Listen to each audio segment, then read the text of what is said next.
وبركاته. بسم الله الرحمن الرحيم. الحمد لله رب العالمين، الصلاة والسلام على أشرف المرسلين سيدنا محمد وعلى آله وصحبه أجمعين. أما بعد. Saudara-saudara, putra dan putri yang mengikuti pengajian malam Jumat yang saya hormati. Sebenarnya sistem pengajian atau bagaimana sebaiknya pengajian ini diatur, saya sendiri masih mencoba-coba, yaitu pertama saya dasarkan pada pertanyaan-pertanyaan yang timbul, baik yang dari hadirin di sini maupun dari yang lain, yang kira-kira dengan itu saya bisa mengukur keterangan apa yang diperlukan. Ini pertama. Yang kedua, ada yang sudah menyampaikan saran kepada saya, yaitu untuk mengungkap atau menguraikan hal-hal yang misterius, yang serba gaib, yang katakanlah irrasional, yang tidak terjangkau oleh rasio akal manusia, terutama kehidupan nanti sesudah mati. Ini saya pertimbangkan, saya bolak-balik. Saya masih belum mendapat pengokohan, pendirian atau sikap. Sementara itu saya sudah terlanjur memulai dua kali kalau saya tidak salah, yaitu uraian tentang kehidupan sesudah mati, atau dengan kata lain, perjalanan manusia atau perjalanan hidup manusia selanjutnya sesudah kita hidup di bumi ini, ya entah berapa puluh tahun menurut ajal kepastian kita masing-masing. Tetapi kita ingin tahu sesudah itu apakah masih ada kelanjutan hidup. Nah, kalau ada, bagaimana kelanjutan hidup itu? Saya kebetulan memang orang yang paling getol, paling senang atau paling gigih membicarakan soal ini justru adalah Imam Al-Ghazali, seorang bekas rektor Universitas An-Nizamiyah, satu-satunya universitas di timur waktu itu, yaitu di Baghdad, yang kemudian sesudah beliau itu mencapai puncak keilmuan, baik ilmu agama, tafsir, hadis, fikih, tauhid, maupun ilmu falsafat, yaitu beliau selama 2 tahun tekun mempelajari alam pikiran Yunani.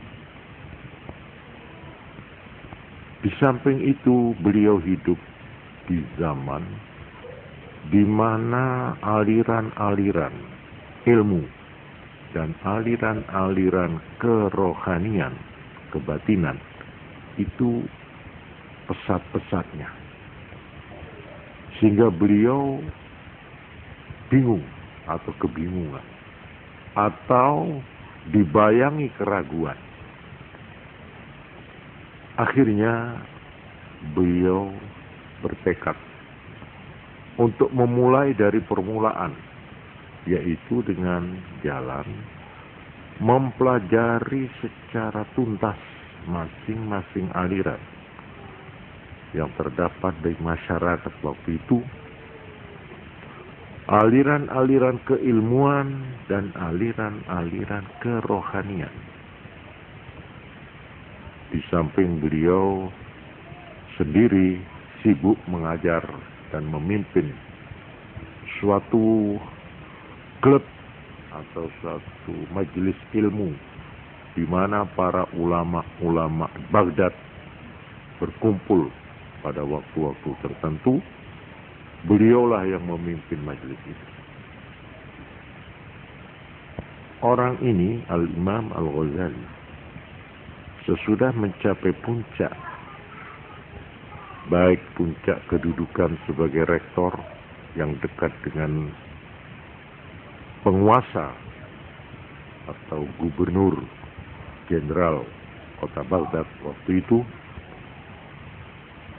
atau yang disebut juga Al-Wazir Nizamul Muluk dari kerajaan Bani Saljuk Turki waktu itu.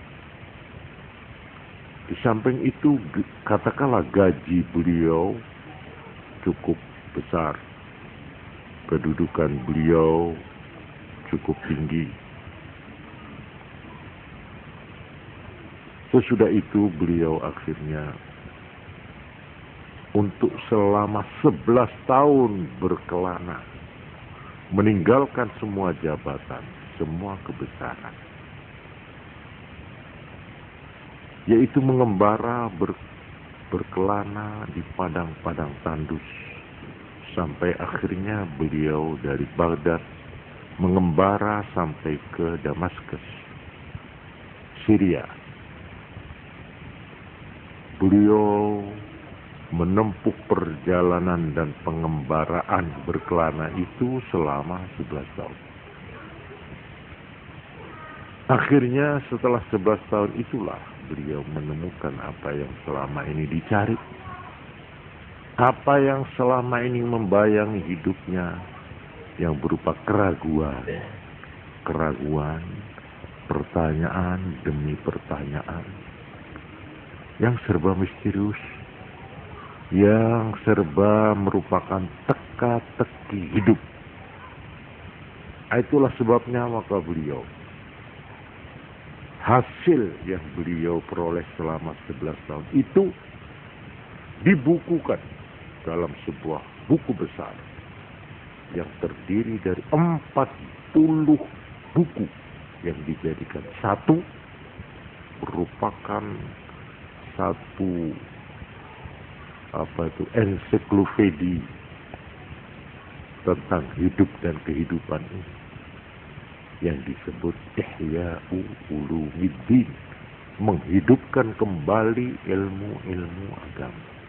Itu judulnya, nama dari buku besar, himpunan dari seluruh pengembaraan beliau selama 11 tahun. Ditambah dengan pengalaman-pengalaman sebelum itu selama beliau menjadi rektor di Universitas Nizamiyah Baghdad. Jadi, menurut hemat saya, uraian-uraian beliau ini cukup representatif, cukup bonafit, cukup dapat dipercaya, cukup dijadikan bahan pertimbangan dan pemikiran kita. Oleh karena beliau bukan orang tanggung-tanggung. Beliau seorang ilmuwan. Bahkan kalau kita lihat bagaimana penilaian ulama-ulama terhadap Imam Al-Ghazali, ini hampir semua ulama menilainya sebagai orangnya, orang ahli ilmu ketuhanan Islam, teologi Islam atau ilmu kalam, atau ilmu tauhid itu menganggap beliau Imam Al-Ghazali sebagai salah satu tokoh besar dalam bidang ilmu tauhid. Ini golongan tauhid. Golongan ahli hukum Islam atau yang dikenal fikih, fuqaha, beliau pun disejajarkan dengan tokoh-tokoh besar di kalangan ahli fikih atau fuqaha itu. Sejajar dengan nama Ibnu Hajar, Imam Nawawi, imam-imam yang lain ya, itu SH, sarjana hukum Islam. Beliau pun dimasukkan dalam kelompok ini oleh mereka sendiri. Ilmu kalam, ilmu tauhid, ilmu tasawuf, ilmu kerohanian Islam, beliau pun dimasukkan salah satu tokohnya oleh mereka sendiri, ulama-ulama tasawuf. Beliau dianggap sebagai tokoh berat di dalam bidang tasawuf. Yang hebat lagi, di kalangan golongan ahli falsafat Islam, filosof Islam, macam Ibnu Sina, Al-Farabi,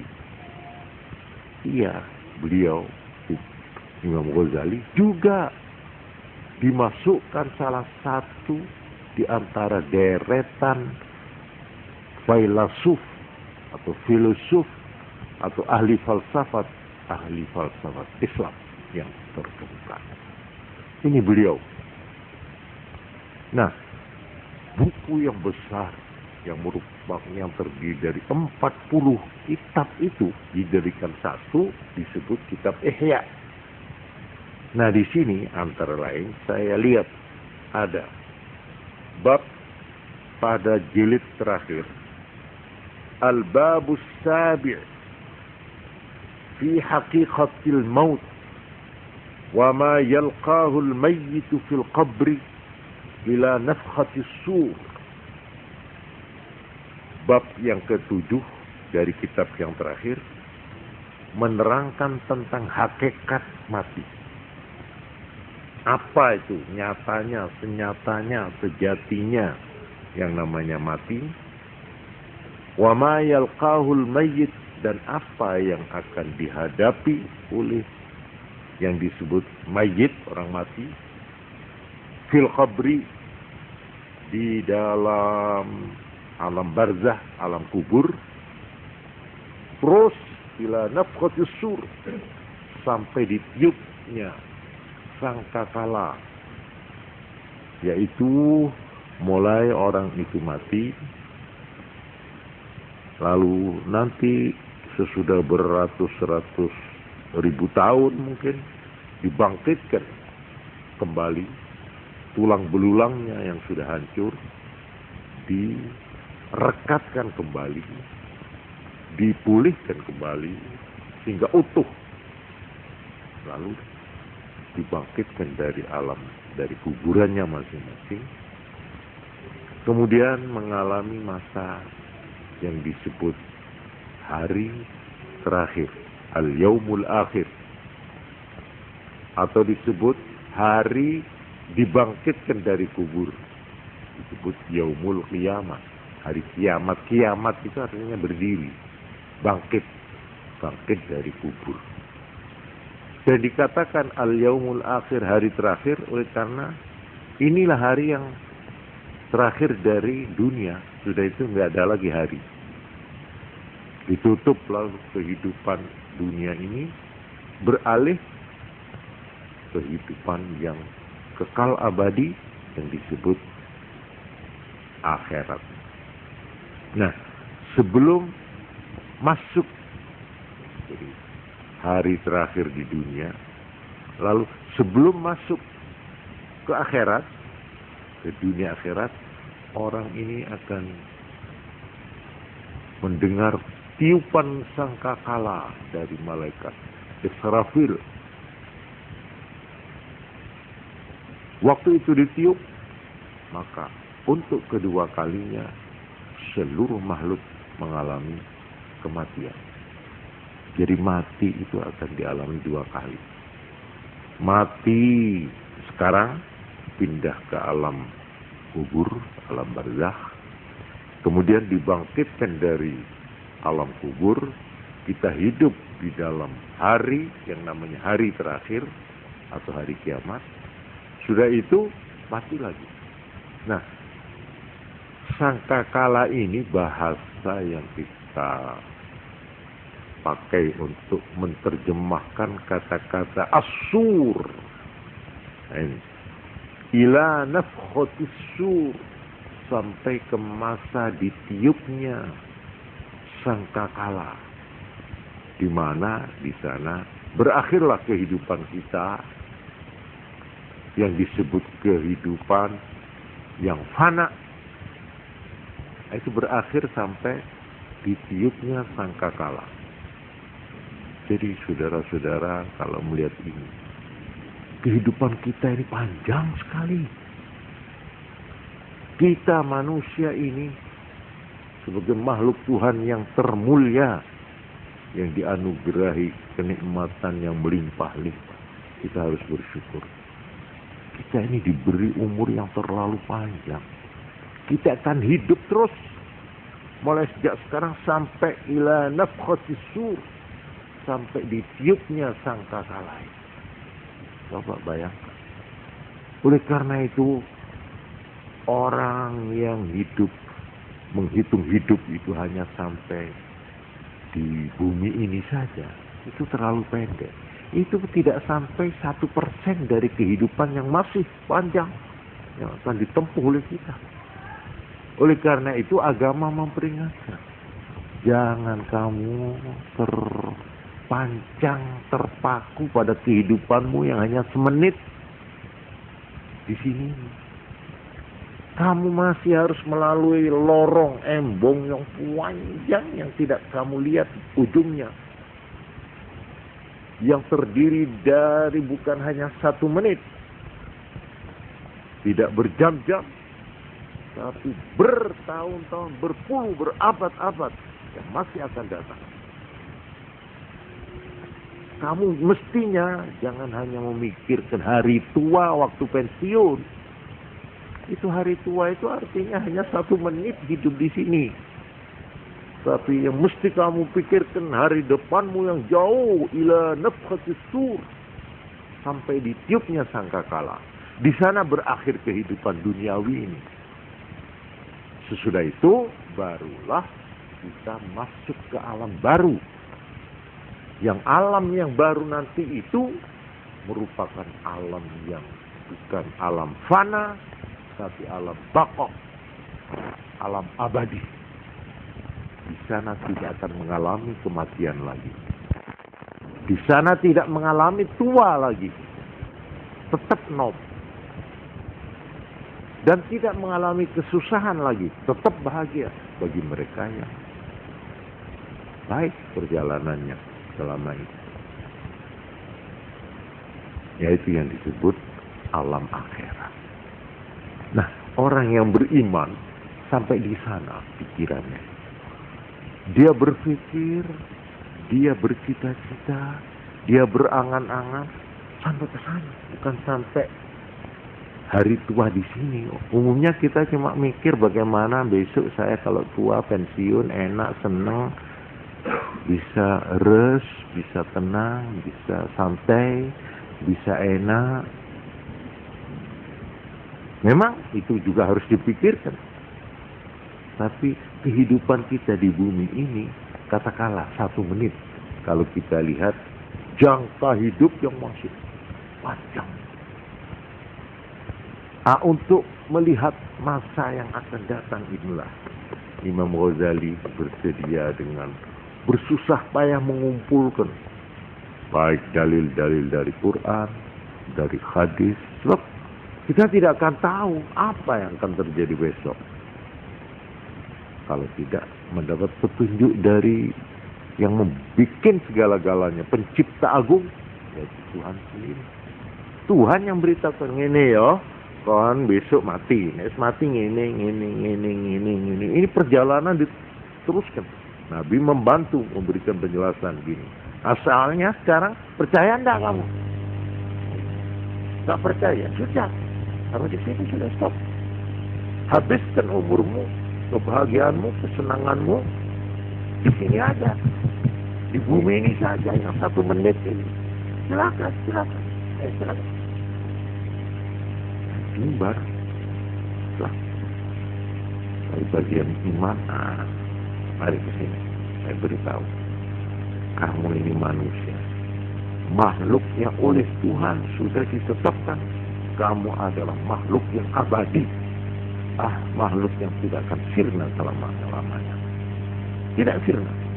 Kamu akan abadi dan akan mengalami hidup abadi nanti, yaitu dalam alam abadi yang disebut alam.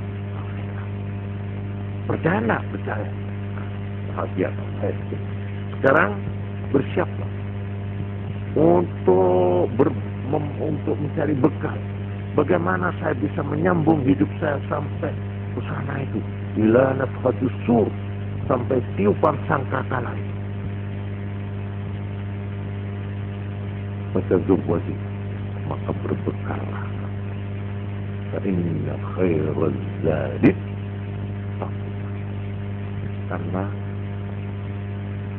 sangu yang paling baik untuk sampai ke sana supaya kamu kuat menempuh perjalanan yang panjang ini. Takwa itu apa artinya? Tunduk pada apa yang diberikan oleh Tuhan, mengikuti petunjuk Tuhan, menjauhi larangannya. Ini jangan kamu berjalan di sini, jangan di sini berbahaya. Ini bisa menjauhkan perjalananmu, tambah menyusahkan, tambah memberatkan. Kalau ingin ringan ini, tunduk dan patuh mengikuti petunjuk Tuhan, itu namanya takwa. Kalau kamu takwa, sampai ke sana dengan smooth dan lancar, dengan enak. Ibaratnya kamu seperti naik jet, naik Boeing, sampai tanpa kita. Tapi kalau tidak, kamu akan merangkak ngesot. Seperti pernah kamu lihat pengalaman pahitmu di bumi. Nah, ini perbandingan inilah. Jadi saya memang sudah siap untuk membacakan, mengirimkan saja pada majelis ini pengajian mengenai perjalanan yang panjang tadi, ya. Saya kira kalau bagaimana kita harus menempuh hidup yang selama 1 menit di sini, ini saya kira sudah cukup banyak diajarkan, ya. Bagaimana orang harus amal soleh, harus arkanul iman, itu semua untuk yang 1 menit ini. Tapi untuk yang sana itu ada lagi. Nah, inilah yang akan diuraikan oleh beliau. Maksud saya akan membaca seayat demi seayat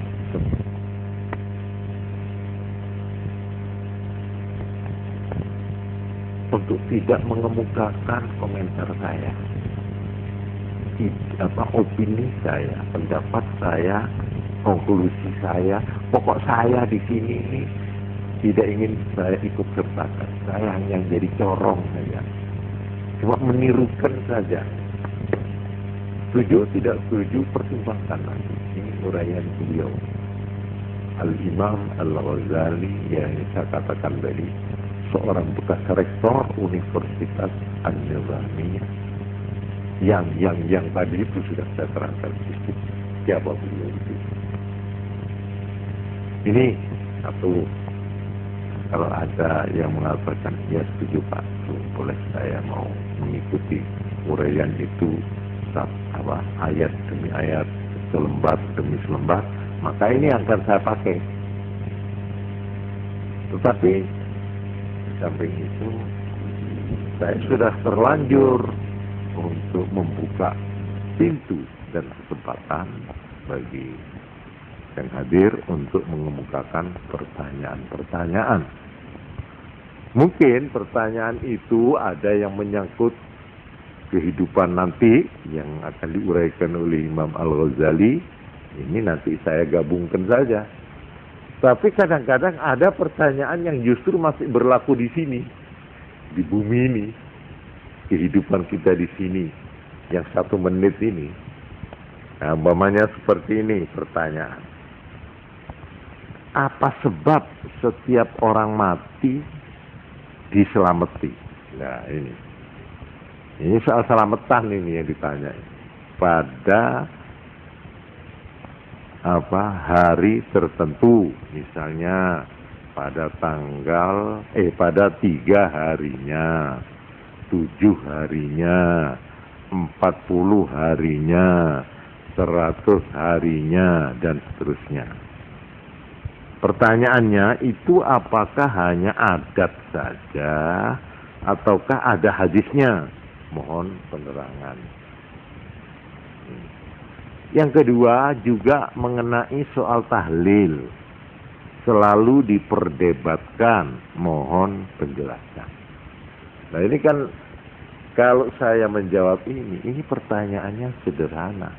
Tapi untuk menjawabnya, ya, ini saya kira perlu uraian yang tidak sekedar menjawab, tapi harus sedikitnya mengemukakan dalil-dalil dan bagaimana persoalan ini sangkut pautnya dengan yang lain, ya toh? Lalu yang mana yang harus saya dahulukan malam ini, ya? Apakah menjawab pertanyaannya ini dulu, apakah meneruskan uraian saya yang sudah saya mulai tentang kehidupan sesudah mati? Ini pertanyaan sekalipun ditulis dengan menggunakan nama yang asing buat saya, yaitu Taufik. Saya kira tidak ada yang nama Taufik di sini. Siapa? Ada. Iya, tapi tidak pantas kalau dia yang tanya. Sebab tulisannya lain ini. Tulisannya kok seperti tulisan wanita, tapi lalu di bawah ini Taufik, tulisannya kok kaku, gitu. Jadi ini rupanya nyilih petok. Jadi ya tidak apa-apa lah. Ini rupanya malu-malu kucing yang banyak. Nah, saya sudah berjanji kalau ada pertanyaan, tidak ada penanyanya, saya tidak bersedia menjawab, gitu. Nah, sekarang mengaku saja ada penanyanya tidak ini selain Taufik? Ada? Wah, rupanya dari wanita ini. Menyelip petok sungguh ini. Baiklah, kalau begitu saya untuk malam ini saya mau menerangkan pertanyaan ini. Ya toh? Ya, sudah saya tunda ini pengajian yang sudah berjalan. Tapi ini apakah disetujui saya membaca ini uraian Imam Ghazali, ya? Tapi ya maaf ini kalau nanti saya sudah sampai bercerita meneruskan kelanjutan hidup sesudah mati ini tentu ada cerita-cerita yang saya pernah malam Jumat yang lalu ada komentar itu kok seperti cerita apa namanya yang serem-serem itu apa? Hah? Horor katanya. Horor. Iya, memang betul. Itu memang yang serem, mengerikan ada. Tapi yang menyenangkan, yang menggembirakan juga ada, ya. Kita dengarkan saja apa adanya gitu saja. Komentarnya terserah kita penonton. Gitu. Kita ini penonton film gitu loh. Komentar terserah. Nah, ini adegan-adegan apa yang akan dihadapi oleh setiap manusia ini. Kita senang atau tidak, kita enggan atau mau, ya, mesti kita hadapi, yaitu mati dan kelanjutan dari mati. Apa ada yang kira-kira tidak mati kira-kira? Kalau merasa tidak mati, saya semua ini merasa tidak akan mati. Karena itu saya senang hidup, ya toh? Tapi saya kira tidak bisa dihindari, itu mesti mati. Termasuk ya dokternya sendiri mati. Baiklah, sekarang saya mencoba membicarakan pertanyaan ini secara menyeluruh supaya persoalannya menjadi terang, ya. Pertama, tentang orang mati dan bagaimana orang yang ditinggal. Yang hidup, baik yang kepaten atau orang lain yang melihat ada orang mati. Menurut agama, yaitu Ali bin Mas'ud, saya mau baca data-datanya saja. Ya. Radhiyallahu anhu qala Rasulullah sallallahu alaihi wasallam, man azza musaban falahu mislu ajrih. Siapa yang menghibur seorang yang kena musibah, kena malapetaka, maka baginya sama pahalanya. Artinya, menurut agama, orang yang ditimpa kesusahan atau bencana atau apa saja seperti kepaten, maka kalau dia tabah menerimanya, kalau dia sabar dalam arti menerima dengan mental yang kuat dan pasrah kepada Tuhan, ya, dan ridha, Tuhan telah memperlakukan dia begitu, itu dia ridha, rela, dengan mengharapkan dengan ini mudah-mudahan saya termasuk hambanya yang dikasihi oleh dia. Tegasnya, saya mengharapkan mendapat ganti imbalannya yang disebut pahala. Kalau begitu, orang yang kena musibah atau bencana dalam bentuk apa saja, dia mendapat pahala. Bukan karena bencananya, tapi karena kesabaran dan ketabahannya. Jadi kalau ada orang sakit, atau kebakaran, atau ketubruan, atau kecelakaan, atau kerugian dalam dagang, itu juga termasuk musibah, itulah bencana. Tertipu oleh orang dalam perdagangan, sehingga atau dia menerima cek kosong, namanya ya itu musibah, itu termasuk malapetaka. Nah, sekarang bagaimana mental orang itu? Kalau dia itu sabar. Sabar itu apa? Sabar itu artinya tidak ada shock, tidak ada kegoncangan sehingga dia pingsan, atau dia lalu grogi, atau dia lalu hilang kesadarannya, atau apa itu, tidak normal lagi pikirannya. Nabi bersabda, innamas sabru 'inda as-sadmatil ula. Yang namanya sabar itu justru pada pukulan pertama. Nah, itu yang diuji. Kuat kan enggak? Nah, kalau kuat, maka dia diberi pahala.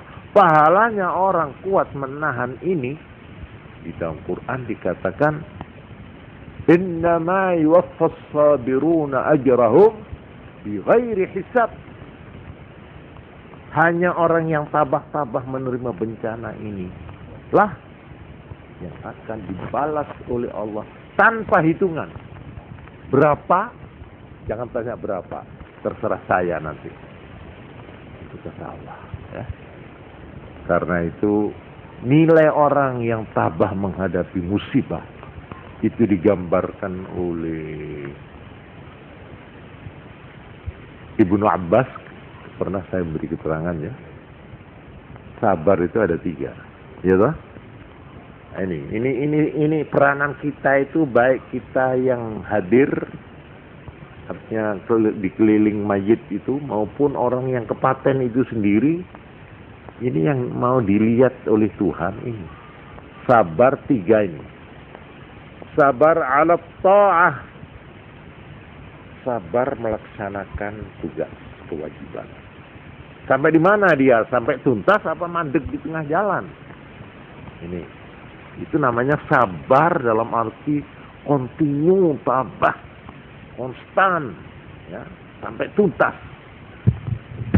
Baik itu dalam arti menjalankan tugas agama, ya, maupun tugas-tugas lain. Ini dinilai di situ. Wah, orang ini boleh, pegawai yang bagus, atau ini pemimpin yang bagus, ini tokoh yang baik. Karena dia kalau sudah menerima tugas, dia tidak akan berhenti sebelum selesai. Ya toh? Nah, ini dinilai, ini ketabahan ini. Juga oleh Allah dinilai. Ini satu. Ini menurut Ibnu Abbas nilainya 300 derajat. Ini untuk perbandingan saya, 300 derajat. Ada lagi orang yang digoda. Tengah menjalankan tugas, dia digoda.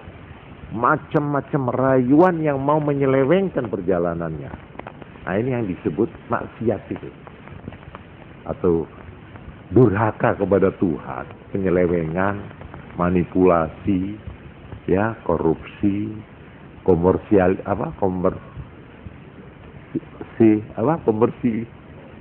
komersialisasi dan segala sisi-sisi yang tidak baik itu, ya. Itu penyelewengan dalam bahasa agama disebut maksiat. Jadi maksiat itu durhaka menentang perintah Tuhan. Tidak taat pada Tuhan, itu maksiat. Ya, maksiat itu adalah bentuk besar, ada yang sedang, ada yang kecil. Itu tergantung, ya. Tapi segala penyelewengan itu namanya maksiat. Ini justru yang akan membelokkan taat tadi itu. Menjalankan tugas dinilai 300 derajat. Lalu rayuan-rayuan untuk nyeleweng, menyimpang dan sebagainya, kalau kita tabah, ya, untuk tetap bertahan, tidak mau dirayu, ya, umpamanya ini ketabahan ini dinilai 600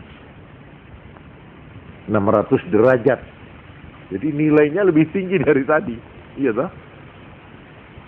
Kita menjalankan tugas, terus dirayu, rayu, tidak mempan, jalan terus. Tahu-tahu kita ketiban apa? Ketiban, umpamanya ada pohon tumbang lah, katakanlah ya, tumbang. Kita kan mau tidak mau, tidak bisa mengelak itu. Berat. Atau sedang naik motor menjalankan tugas, dirayu-rayu tidak mau, akhirnya selip, umpamanya. Nah, ini kan namanya hal-hal yang tidak terduga. Ini musibah. Ini namanya musibah. Tapi sekalipun kita kena musibah, kita sampai mobilnya selip, membentur tepi jalan, bawahnya rusak. Bagaimana sikap mental kita? Masih tetap ingat tugas untuk meneruskan perjalanan, apa lalu nangis di situ? Terus bunuh diri di situ? Terus putus asa di situ? Menghadapi musibah ini dinilai kalau kita berhasil tabah 900 derajat. Inilah nilai agama. Ini semua sabar. Yang pertama sabar menyelesaikan tugas dinilai berapa? 300 derajat. Ini untuk sekedar perbandingan saja, ya. Kita dirayu-rayu, digoda untuk tidak meneruskan perjalanan ini. Kita lawan, kita tabah bertahan, kita dinilai 600 derajat.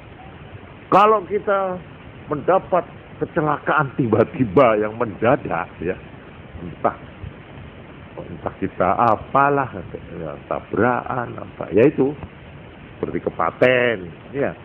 Tahu-tahu kita bersama istri kita mati, dadak di mobil itu loh. Aduh, innalillahi. Lah kok mati, kok dadak dia, apa gitu? Loh, ya opo nih tugasmu itu mau kau teruskan apa enggak? Iya. Loh, kalau iya kamu itu dapat nilai berapa? 900. Ini loh, gagahnya orang yang tetap sekali tugas tetap. Tugas itu harus saya selesaikan. Orang yang bersemboyan begini, ini nilainya di mata agama. Inilah orang yang innama yuwaffas sabiruna ajrahum bighairi hisab. Orang ini akan mendapat imbalan dari Allah tanpa hitung. Nah, sekarang kita kembali, ada orang kepaten. Nah, di sini kita yang melihat peristiwa ini, kecelakaan, bisa merasakan betapa terpukulnya orang ini. Kalau dia kemanten baru, betapa. Kalau dia sudah beranak, justru karena banyak anaknya itu, betapa susahnya. Iya toh? Memikirkan anaknya sakurat. Ya.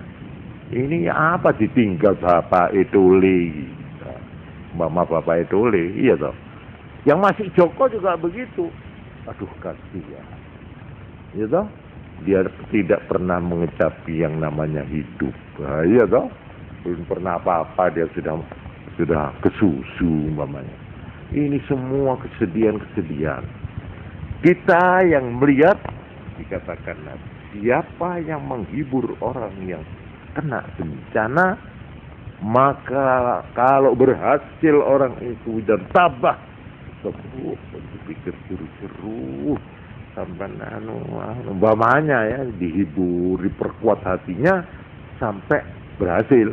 Maka orang yang menghibur ini mendapat pahala sama dengan pahalanya orang yang kena musibah itu sendiri. Ini jelas ya. Menghibur ini namanya takziah. Takziah itu nek cara kene ngelayat. Iya, ngelayat atau nyelawat.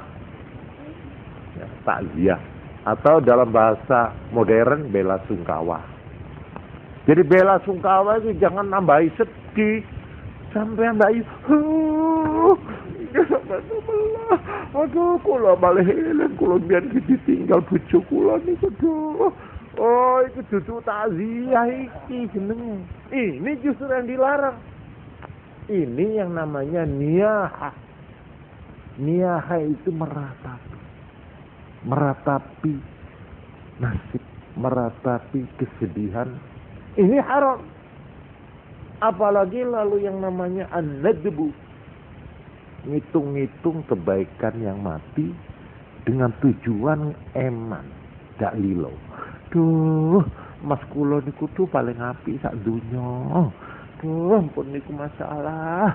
Paling niku pas sakniki ditinggal. Duh, kok melah, kok welas men lho pangeran iku lho kok.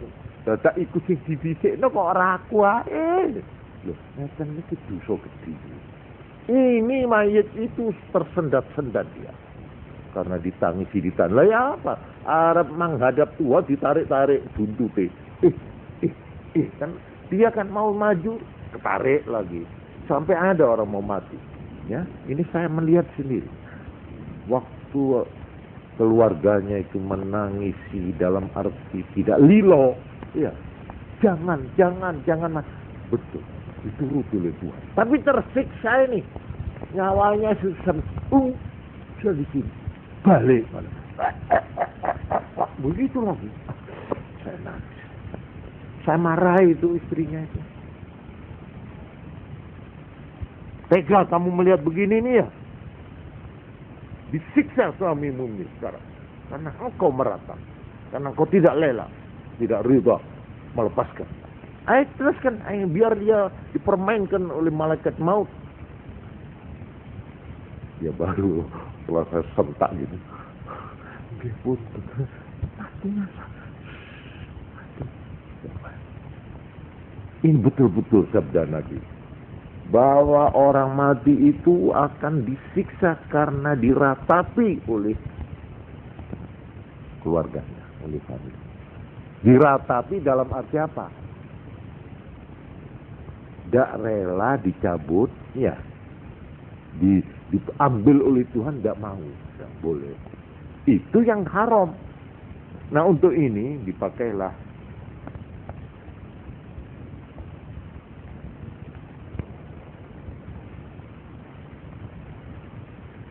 coba ini saya teruskan dulu tentang hadis-hadis bagaimana pahalanya kalau orang takziah meneguhkan hatinya orang yang kena musibah itu ya.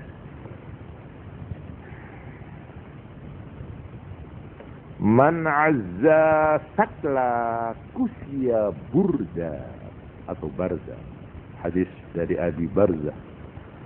Siapa yang menghibur janda, orang yang kehilangan suami atau anak, dia akan diberi pakaian kebesaran oleh Tuhan.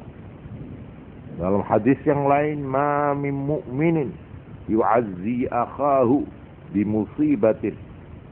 Tidak ada seorang yang beriman yang mentakziah, menghibur saudaranya karena malapetaka, illa kecuali kasahullahu azza wa jal, nanti dia akan diberi pakaian oleh Allah min hulalil karamah, dari pakaian kebesaran yaumal qiyamati, pada hari kiamat.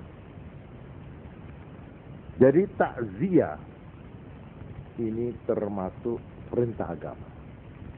Jadi nyelawat atau apa? Ngelayat atau nyelawat, ini yang benar nih yang mana ini? Hah? Orang Jember ini kalau nyebut nyelawat, tapi kalau di Jawa Tengah apa itu ngelayat. Lagi bener sing endi? Apa ya padha bendere? Ngelayat itu sunat. Sunat. Yang namanya ngelayat bagaimana? Ada 4. Ini supaya kita tahu apa yang harus dilakukan waktu kita itu ngelayat atau nyelawat. Ya. 1, hiyal amru bis sabri, yaitu menganjurkan supaya tabah menghadapi. Entah dengan bahasa redaksi bagaimana, terserahlah. Bagaimana orang yang kepaten itu supaya tabah menghadapi musibah ini. 1. Walhamlu alaihi biwa'dil ajri wat tahdhir minal wizri bil jaza, memperingatkan janji pahala dari Tuhan buat mereka yang tabah, dan memperingatkan orang itu ancaman Tuhan kalau sampai dia menyesal, gelo, gak terima, ngersulo dan sebagainya. Ini memperingatkan bagaimana agama memberikan pahala kalau tabah, sebaliknya kalau ngersulo bagaimana ancamannya. Ini yang kedua yang harus. Nomor 3, wad-du'a lil mayyit bil maghfirah. Takziah itu yang ketiga, mendoakan kepada yang mati supaya mendapat ampunan. Jadi bukan main domino, bukan. Di situ ada toh cara bela sungkawa model yang lain-lain itu ada itu. Situ lalu ketawa-ketawa, main-main, minum-minum, mbak main. Itu nggak tepat cara agama Islam loh ya. Mestinya kita doakan malahan. Kita harus membaca doa. Doa kepada mayit ini supaya mendapat ampunan. Hadisnya ada ini, yaitu yang pernah saya baca, idza hadartumul mayyita ya atau mariban fal fakta ya apa wa qulu khairan fa innal malaikata yu'minuna ala ma taquluna ya.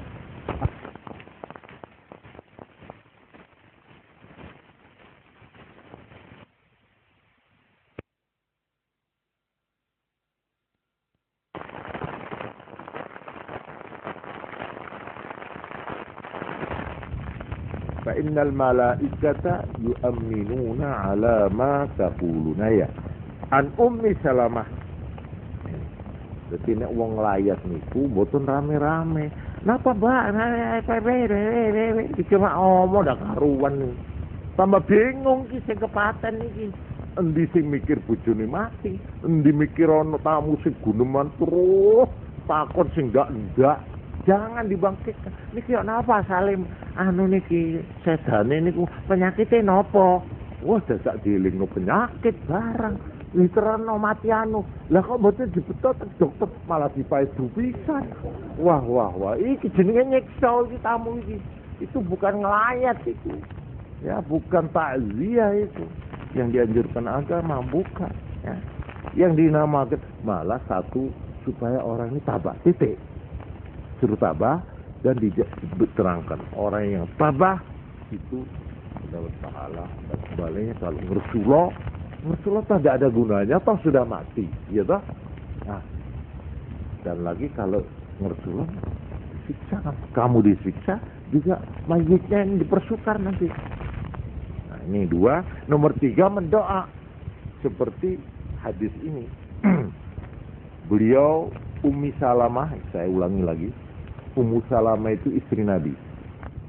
Cerita begini, Nabi pernah bersabda, "Idza hadartumul maridha," kalau kamu menghadiri orang yang sakit parah, awil mayyita atau orang mati, faqulu khairan, maka ucapkanlah kata-kata yang baik. Kata-kata yang baik ini entah dalam arti ucapan atau dalam arti doa. Ya. Fa innal malaikata, karena malaikat-malaikat yang hadir, yu'minuna ala ma taqulun, mereka mengamini apa yang kamu ucapkan. Nah, ini sahih rawahu Muslim. Jadi kita yang ketiga yang namanya ta'ziyah, yaitu apa tadi? Mendoakan mayit ini supaya mendapat ampunan. Nah. Yang keempat,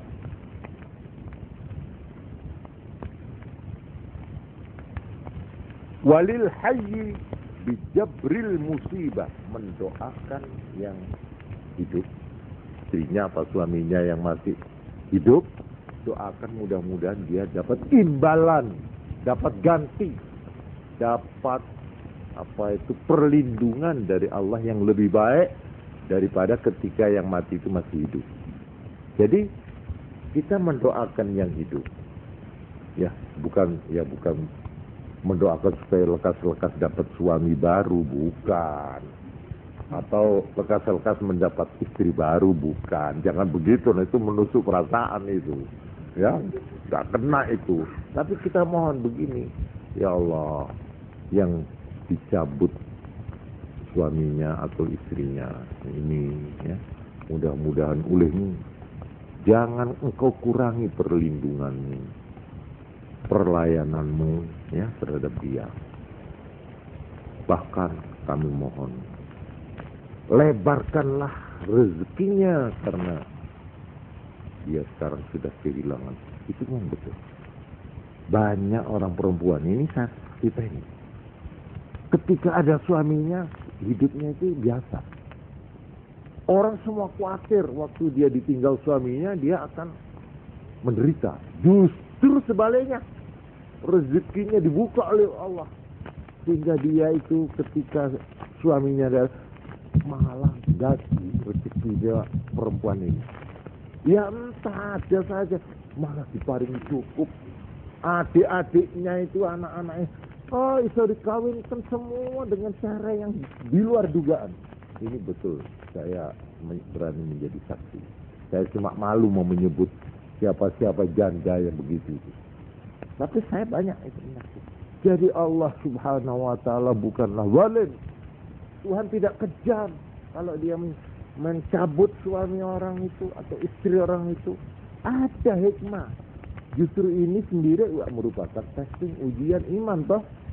Nah, inilah jadi saya makalah di sini ada suatu lafal yang secara bahasa Arabnya begini, yang perlu diucapkan. Ini boleh diingat-ingat ini ya. Azzamallahu ajrak atau a'zamallahu ajrak.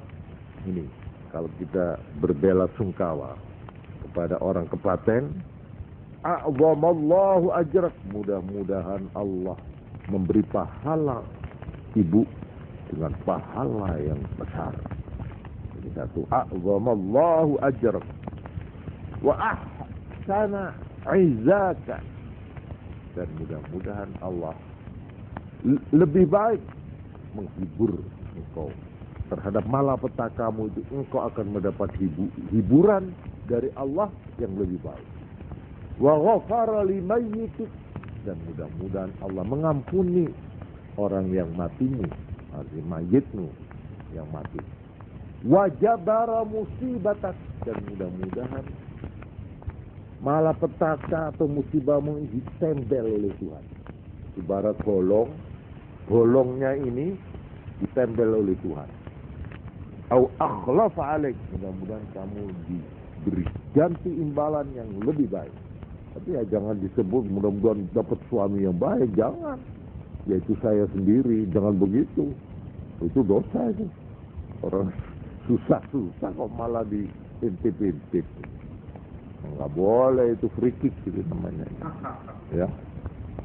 Jadi inilah ucapannya 3 ini, ya.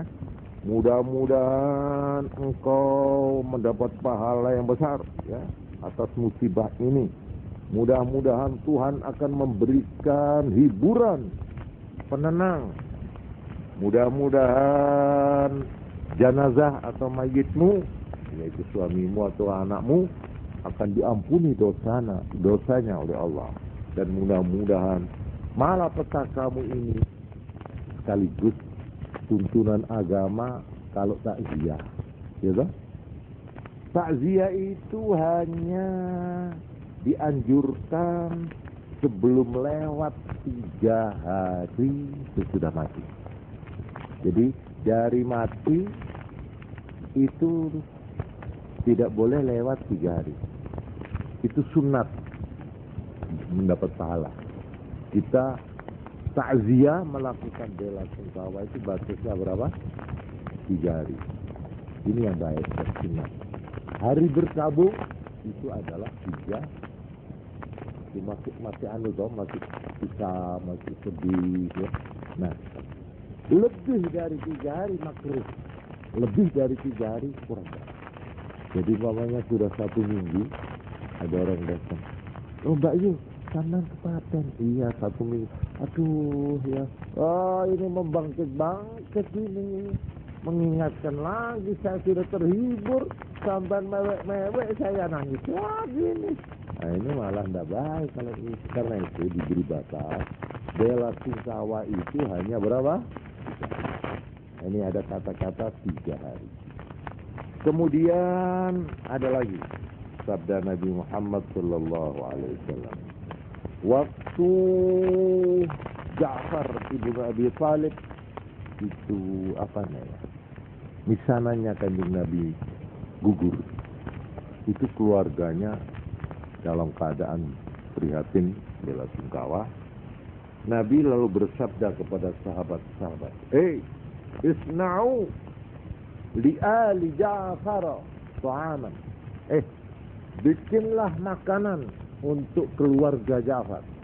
Faqad ja'ahu ma yashghaluhum, karena telah menimpa mereka yang membuat mereka sibuk, membuat mereka prihatin. Ini hadis hasanahu Tirmidzi wa sahhahahu al-Hakim. Jadi pada waktu keluarga Ja'far itu kepaten, itu tetangga-tetangga dianjuri oleh Nabi supaya mengantarkan makanan ke rumah itu. Karena orang yang kepaten itu sudah tidak sempat untuk memikirkan makannya, ya, memasak-masak dan sebagainya. Jadi inilah asal mula ater-ater itu, ya, adat istiadat yang berlaku. Kalau ada orang mati, ada yang bawa beras, ya kan? Ada yang bawa apa, gula, ada. Ini hadis ini, ya, ini hadis sahih di mana Nabi menganjurkan kalau letterleknya disuruh bikin masakan yang sudah matang, suruh antarkan pada keluarganya Ja'far yang masih kepaten itu, karena waktu itu keluarganya itu sibuk memikirkan yang mati itu. Nah, maka oleh karena itu, ya, sekarang timbul pertanyaan, bagaimana kalau orang yang kepaten itu sendiri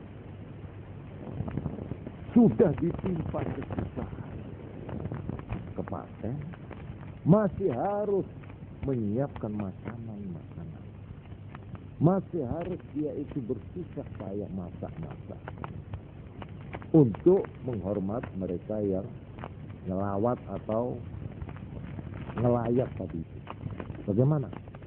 Nah, di sini ulama-ulama membicarakan dan menemukan sebuah hadis, yang hadis inilah asal mulanya timbul pendapat di kalangan orang umat Islam, sebagian umat Islam, bahwa kumpul-kumpul di rumahnya orang kepaten itu ada yang mengatakan makruh, ada yang mengatakan haram, yaitu hadis itu. Rawal Imam Ahmad wa Ibnu Majah bi isnadin sahih an Jarir ibn Abdullah al-Bajali qala kunna na'uddu al-ijtima'a ila ahli al-bait wa san'ahum at-ta'am minan niyah. Kami sahabat-sahabat Nabi, ini kata seorang sahabat namanya Jarir ibn Abdullah al-Bajali, na'uddul istima, menganggap kumpul-kumpul ila ahli al-bait, yang punya rumah, yang kepaten itu, wa sun'ahum at-ta'am, dan mereka membuat makanan, menyiapkan makanan, itu kami anggap atau kami hitung minan niyaha, termasuk niyaha. Apa niyaha? Niyaha itu yaitu ngersulo, meratapi yang mati dalam arti gak terima. Jadi ditafsirkan di sini niyaha wa wajhu 'addihi minan niyaha ma fihi min shiddatil ihtimami bi amril hazan aw bi amril huzn. Dari sudut mana kok dianggap ini sebagai suatu niyaha? Oleh karena terlalu memperdalam dan terlalu mempersangat prihatinnya dan kesusahannya orang yang tertimpa musibah kepaten itu. Kemudian di dalam penjelasan lebih jauh, apa itu niat? Dalam bentuk apa niat itu? Yang diharamkan yaitu satu,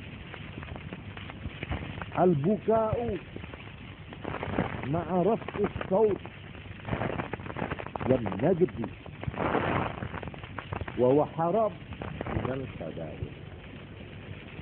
Ini penjelasan ahli hukum Islam atau fuqaha.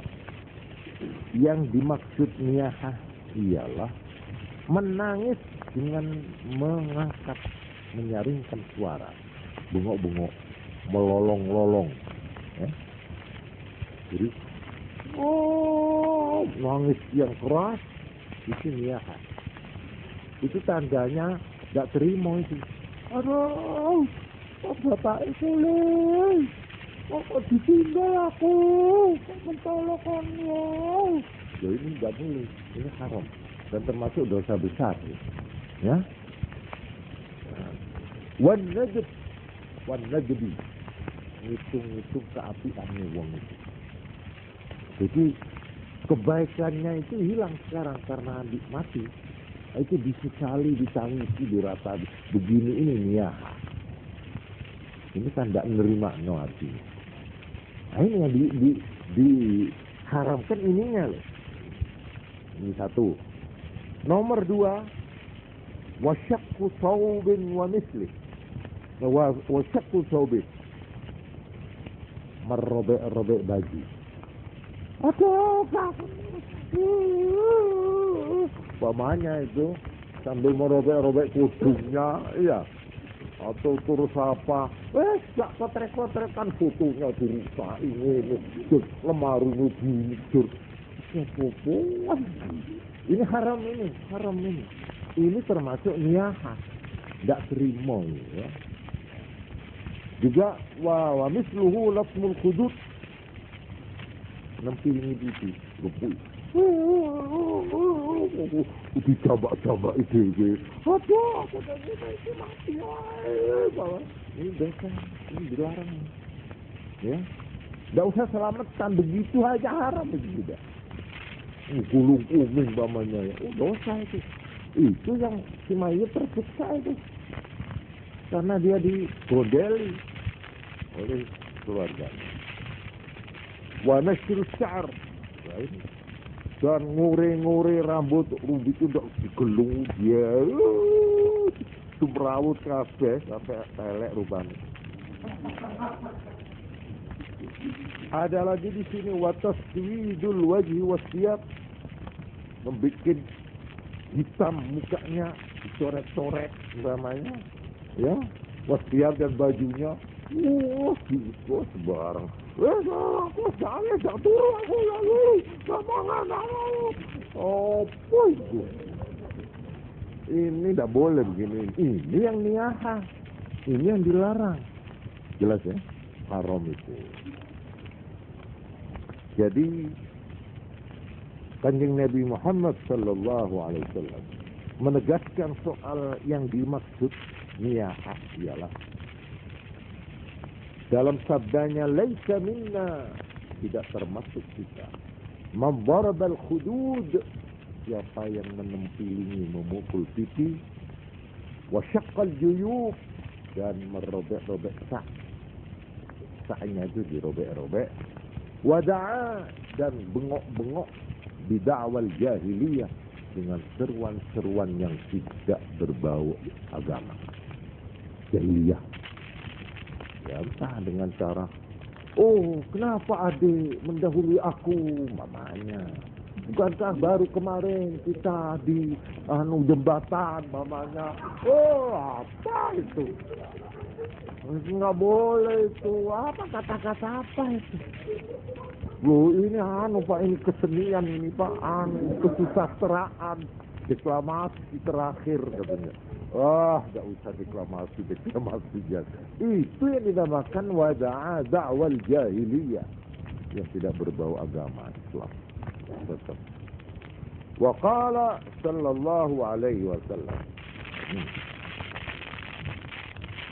an-naihatu idza lam tatub, orang yang niyaha, artinya orang yang melolong-lolong, yang nangis-nangis tadi itu, idza lam tatub, apabila dia tidak bertobat, tuqamu yaumal qiyamah, dia akan dibangkitkan di hari kiamat.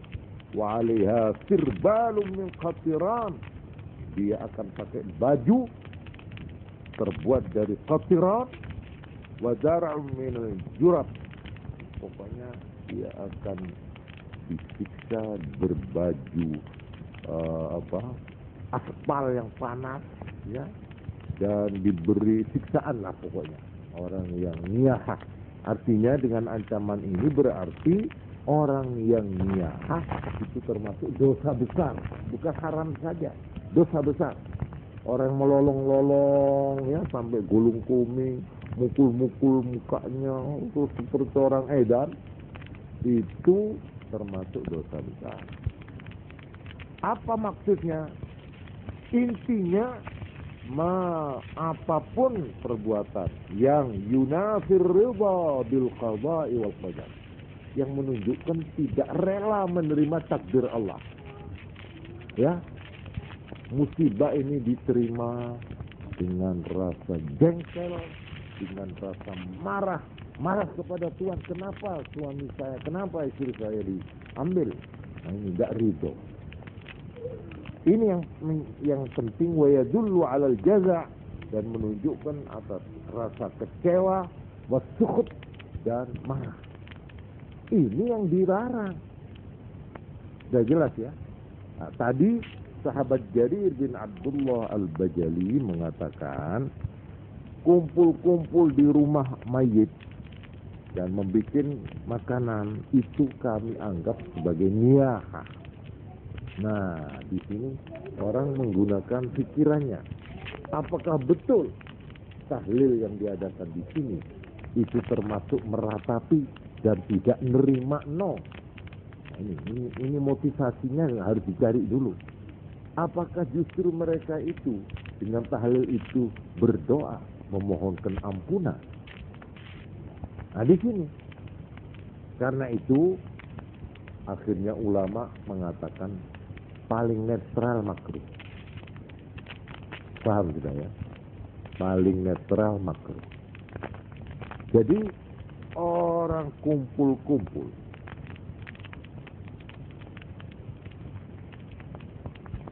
menurut aslinya, qala al-'allamah Ahmad ibn Hajar fi Tuhfatil Muhtaj li Syarhil Minhaj, wa yusannu li jirani ahlihi ayil mayyit tahyi'atu ta'amin yusbi'uhum yawmahum wa laylatahum. Disunatkan bagi tetangga-tetangga orang yang kepaten untuk menyediakan makanan yang bisa mengenyangkan orang yang kepaten sehari semalamnya. Jadi sehari semalam itu bagaimana orang yang kepaten itu jangan sampai memikirkan soal masak-memasak, dicukupi oleh tetangga-tetangganya. Ini sunat. Karena hadis tadi itu lil khabari sahih, isna'u bi ali Ja'far ta'aman faqad ja'ahum ma yushghiluhum. Malah dikatakan orang yang kepaten itu supaya dipaksa makan. Sebab mungkin mereka itu diterteri, diberi makanan itu malah malu. Tapi supaya dimakan, sebab makan itu ya mungkin karena dia terlalu shock sehingga tidak mau makan, paksa makan supaya dia pulih kembali normal anunya itu ya. Kalau orang tidak makan kan malah tambah karuan. Ini aslinya ini. Nah, lalu di sini beliau mengatakan wa ma'atiga, dan apa yang dibiasakan. Tapi kalau orang yang niyaha wa yahrumu tahyi'atuhu linnaihat bi annahu i'anatun ala ma'siyah. Kalau yang punya yang kepaten itu melolong-lolong, meratap-ratap, bengak-bengok, tidak terima, kok kenengwe makanan haram. Yang memberi makanan haram. Sebab ini nulungi, wah tambah kuat dia melolong-lolong. Kalau diberi makan, oh tambah dati. Nah itu. Jadi biar kalau dia sudah tenang, sudah reda, ibarat kopi itu sudah ngenep. Nah, habis mengisor kabeh, lake. Kenapa Mbak? Gitu. Itu wonten sekolah ini wonten berkersane ini kula sing adang. Kan biasa di sini. Yang adang itu siapa? Apa nyonya? Tidak toh, tetangga toh, ngirisi bawang apa ya.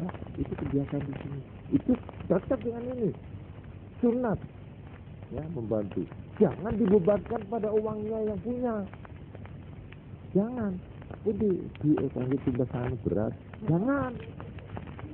Jangan urunan, gotong royong. Nah ini yang harus dihidupkan ini. Jadi ini artinya meringankan, bukan? Ya toh?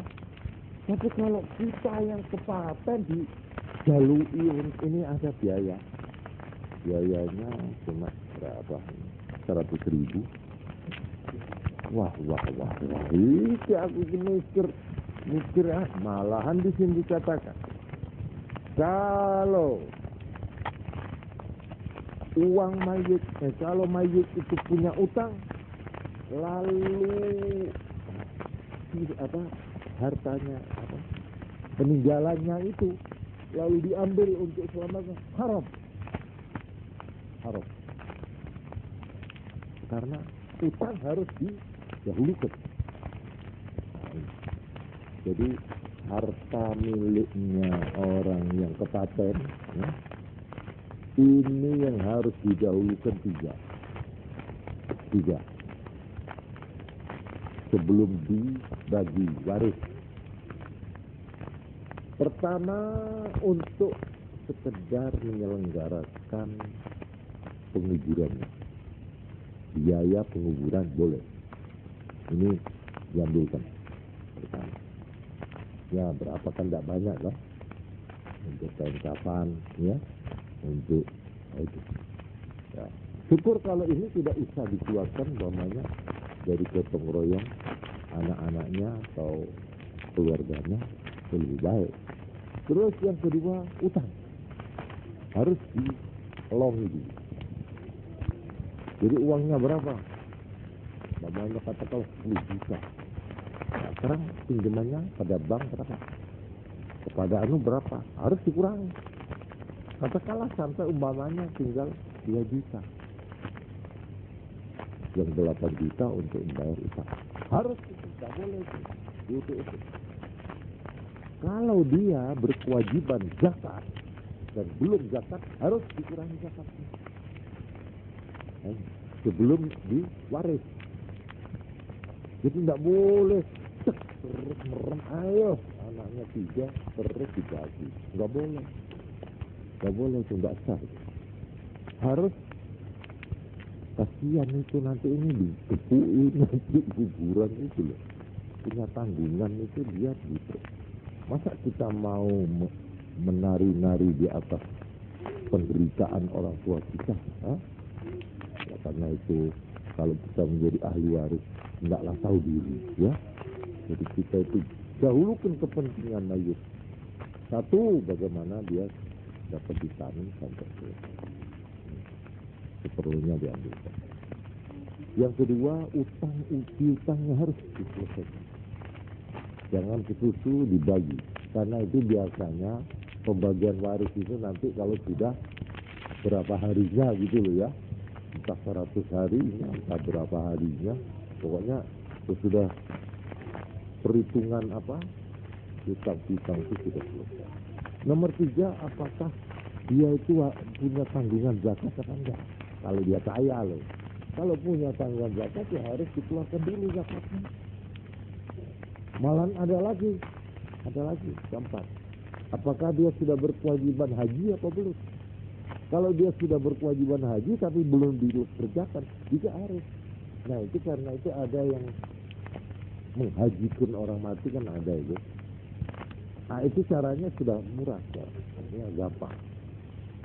Tidak harus orang itu diongkosi dari sini langsung ke sana, tapi harus orang yang sudah haji, ya. Tapi bisa orang yang di sana kita hubungi, orang penduduk sana, orang yang sudah mukim di Mekah, kita minta untuk melakukan haji atas nama si mayit. Nah, ongkosnya lebih murah di sana. Itu yang namanya apa sekarang? Amanat haji. Ada atau? Ya.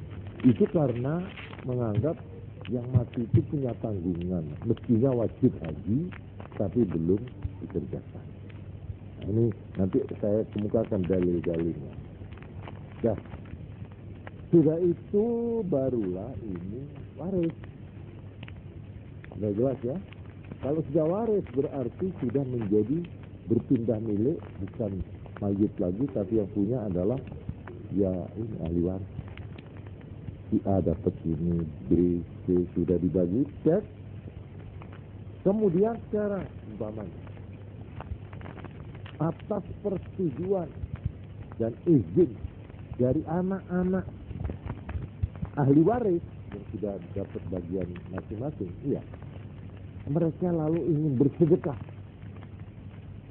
mengadakan doa bersama. Nah, ini tahlil itu, ya. Ini sekarang saya tanya, apakah harta uang yang dipakai itu uangnya mayit? Bukan lagi, jauh. Ini uangnya siapa ini? Ahli waris kita. Sekarang ahli waris bermaksud untuk bersedekah. Boleh apa enggak ini? Jadi dijawab dulu. Nanti saya katakan dulu. Jadi yang dilarang yaitu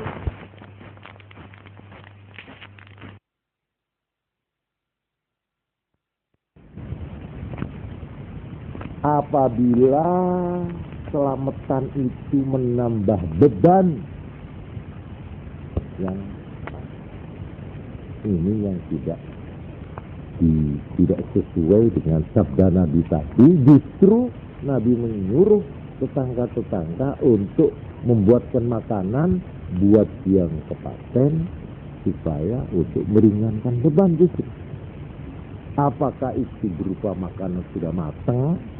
Apakah berupa bahan-bahan seperti yang dilakukan di sini? Ya ini ya, apa betul keterangan saya? Bahwa di sini kalau ada orang kepaten, tetangga-tetangga itu ngirim-kirim itu. Apa betul Manda?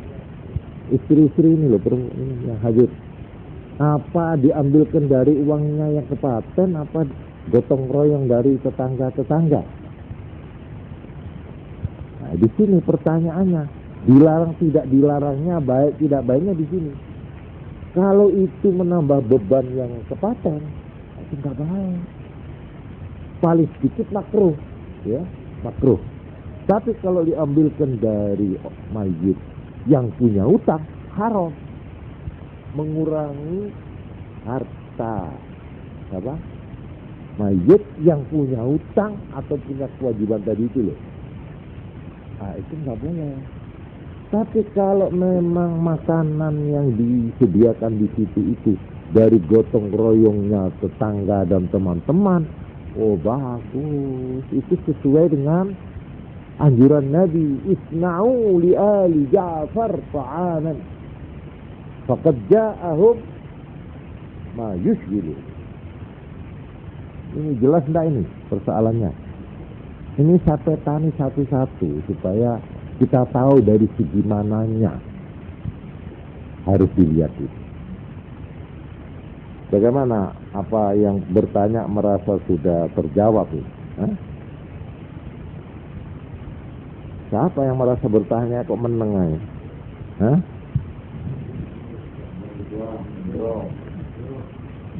Ya apa? Nah, sekarang saya bertanya kepada hadirin. Apakah orang bertahlil titik beratnya itu apa? Nah ini kita harus teropong dulu. Jangan kita melihat persoalan itu secara letterlek, secara lahiriah, secara kulit. Orang kumpul-kumpul, orang kumpul dan kumpul itu ada macam-macam. Kalau kumpulnya di situ meraung-raung, melolong-lolong, meratap-ratap, lalu diperintahkan ada acara nangis. Loh ada nih. Masya Allah nih, saya jangan dikira bohong ini. Ada orang luar ini kalau saat ada nih kur nangis juga ada. Malah pakaiannya diatur begitu rupa, anak-anak buahnya itu ponakannya apa dengan pakaian begini, gitu. Diikat kepalanya terus ini. Masa nangis dibikin-bikin gitu. Itu nggak boleh itu. Nggak boleh. Tapi sekarang saya tanya, orang tahlilan itu apa tidak ada acara nangis bersama? Ada? Tidak ada doh? Tidak ada. Yang ada apa? Baca Yasin, gitu? Terus la ilaha illallah, kan gitu. Nah, sekarang kita nanti selidiki satu-satu nih, bagaimana hukumnya baca Yasin, bagaimana hukumnya baca la ilaha illallah, terus doa Allahumma amin amin amin, sudah selesai, keluar hidangan. Nah, sekarang hidangan dari siapa ini? Entah 100-nya, apa 40-nya, apa berapa ribunya, tidak tahu lah saya. Tapi ini dari siapa? Ini yang dulu, ya. Apakah dari anak-anaknya? Apakah dari istrinya? Ya, kenapa kok sampean menyuguhi? Sedekah. Saya ingin bersedekah untuk yang mati. Saya yang mengeluarkan sedekah, pahalanya biar dia dapat. Kalau begitu, lain lagi persoalan. Paham saudara-saudara? Hah? Ini harus diselidiki satu persatu dulu, jangan dikebiauyah, ya. Wah, itu sunat atau itu haram, itu bid'ah, itu baik. Nanti dulu dilihat dulu bagaimana ini. Ini supaya kita itu objektif, ya, di dalam menghadapi masalah begini. Memang ada orang yang tidak senang tahlil, semboyannya cuma satu. Janganlah membuat melarat orang, jangan menambahi melarat orang yang sudah melarat. Ada itu, iya toh? Janganlah orang yang sudah memikul beban ditambahi beban. Ada enggak itu ucapan? Nah, itu logis itu. Oke, betul. Cuma sekarang maksud sampai dan begitu apa? Hantem kromo. Semua orang yang selamatan itu begitu. Nah, nanti dulu, gitu toh? Oleh karena itu marilah kita membenahi masalah ini secara tenang, ya. Gunakanlah apa pegangannya. Nah, untuk ini saya minta maaf ini. Saya terpaksa tidak bisa meneruskan atau menuntaskan keterangan malam ini, ya. Saya akan mengemukakan minggu depan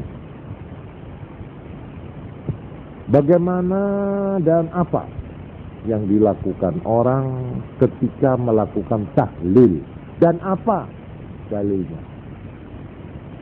baik Quran maupun hadis. Ini saya janjikan malam Jumat yang akan datang. Dan terpaksa acara itu tadi yang pertama itu, yaitu untuk kitabnya Imam Ghazali tadi itu loh, yang untuk kelanjutan hidup nanti itu saya terpaksa ya tunda dulu, sebab ini belum selesai jawaban ini.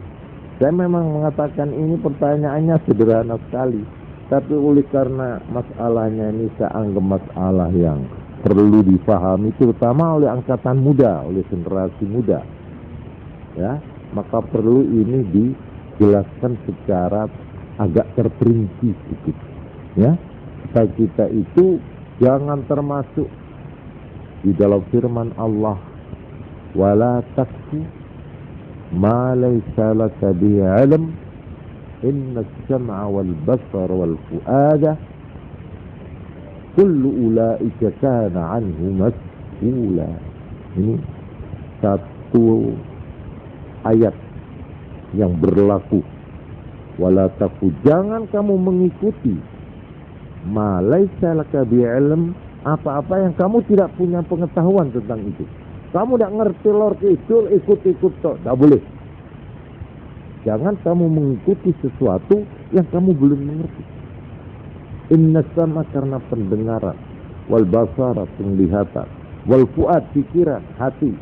Itu masing-masing akan ditanya, akan dimintai pertanggungjawabannya. Jadi seorang Islam tidak boleh melakukan sesuatu, apalagi mengenai agama, yang orang itu belum tahu lika-likunya, belum tahu bagaimana itu hukumnya, bagaimana keterangannya, nggak boleh. Apalagi buat orang-orang yang mengerti. Kita ini bukan termasuk ya setengah awam lah kita ini, ya.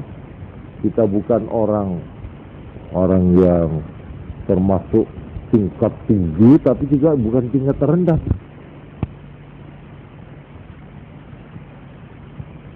Itu mengerjakan sesuatu tanpa mempunyai pengetahuan atau tanpa mempunyai pegangan, apalagi masalah agama.